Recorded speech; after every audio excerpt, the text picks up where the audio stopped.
Lucas Nation fans, KLP Worldwide fans, welcome back to the YouTube channel of KLP Entertainment. We are back here live at Swanky Studios for The Late Show with KLP. Again, I'm your host, Kennedy Lucas. Welcome back, ladies and gentlemen, for sure. I know I've been away from in front of the camera for a very, very long time, but we are officially back here on the channel of KLP Entertainment. We've been doing our thing with GTP, Grizzly Talk Podcast, reaching a lot of followers, and a lot of podcasting was going on over there at that channel and over in that stream platform. But we're back for KLP Entertainment.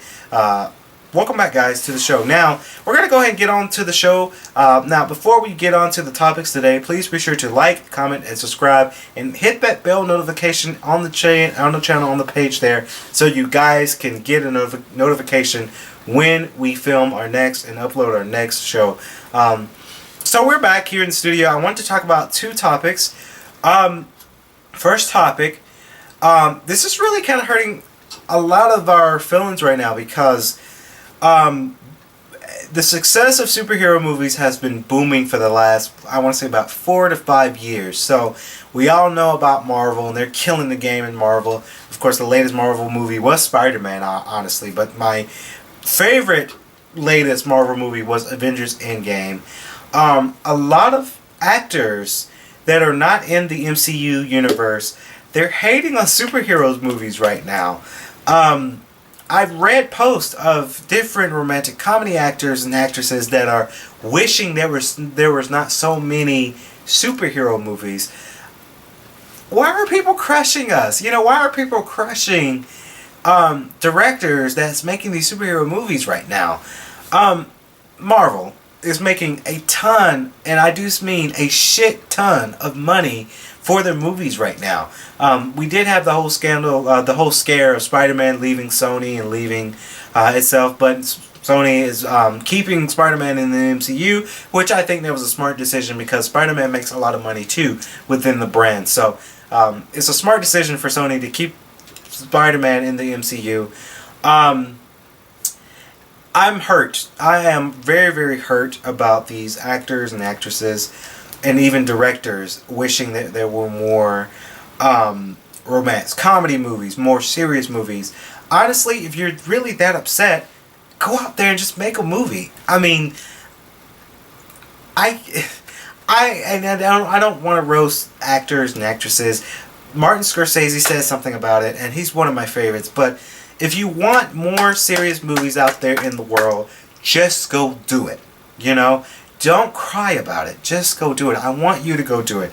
It's not a rag on Martin Scorsese at all because he is amazing. He's better than me. And I make movies too, and he's better than me, honestly.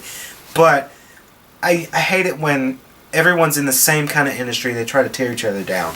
I think in the last episode I talked about Joker and how Jared Leto is not too happy about Joaquin Phoenix playing Joker. And it's just, why tear each other down? Lift each other up as industry people, film industry. We are in the film industry, so I like to encourage people and build them up if they're making the same project.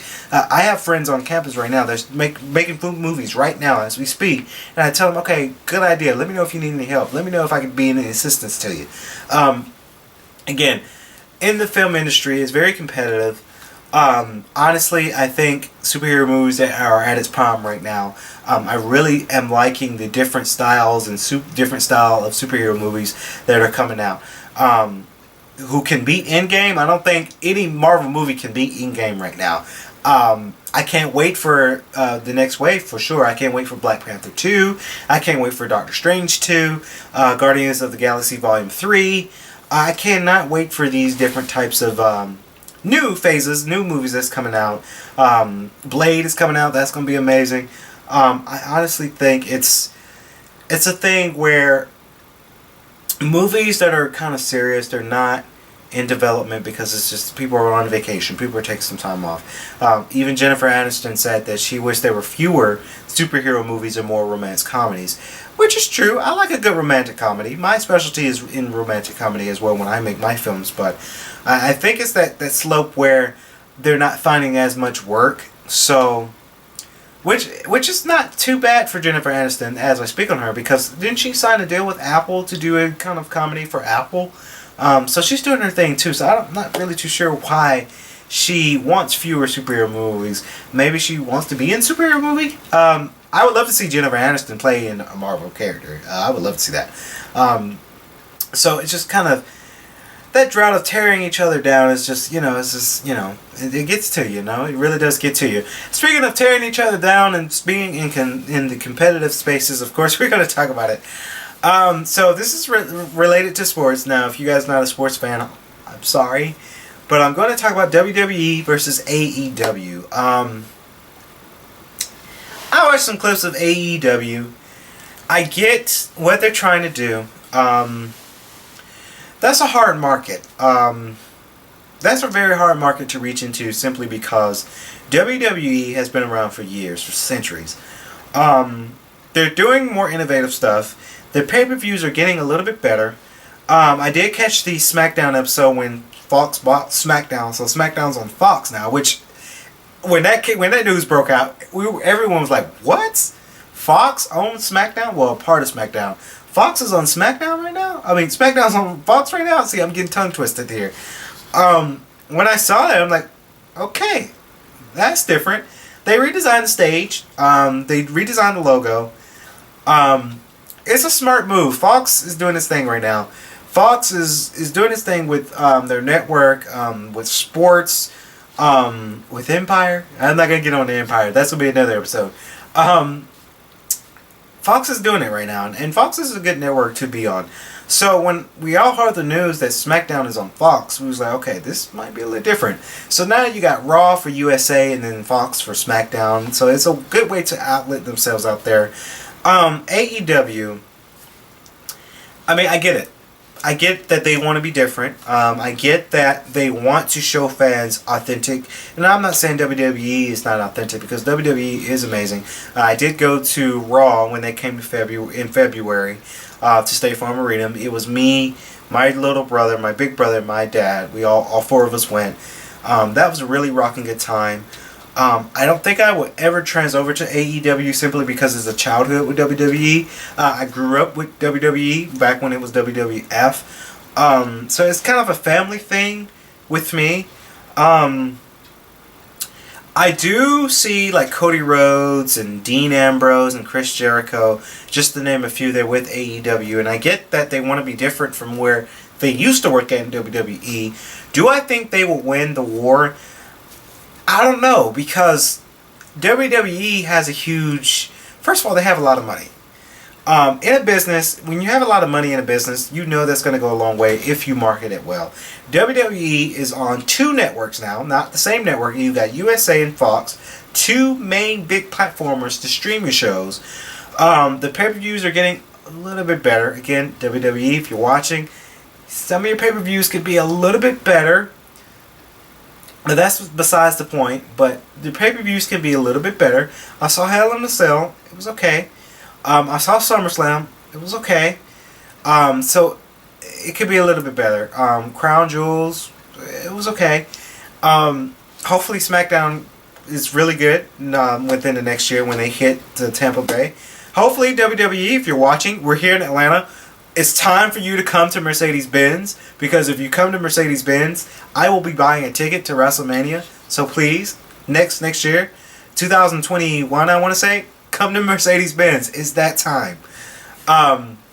AEW is kind of like TNA, but better. And I will say this, it's kind of like TNA, but better. TNA, I don't even know if Impact Wrestling still comes on. I think they went out of business a long time ago. Impact Wrestling is sinking down. My dad still watches it. My dad still watches TNA on Impact Wrestling. I think he still watches Ring of Honor. So I think what AEW is trying to do is trying to buy out TNA and Ring of Honor, so that way they can really compete with WWE. Again, I with a company, I never want to have a negative towards it. I never want to shoot it down, but AEW has a long way to go, I would say, to compete with WWE. Simply because they're still small. They're on radio. They're trying to get the word out there. They're trying to do the thing, but they are small. And that's what I think AEW is their weakest point is because they're a small company trying to compete with a major company like WWE. So we're going to continue on with the war, and hopefully I'll do more announcements on the show, and hopefully you guys enjoy it for sure.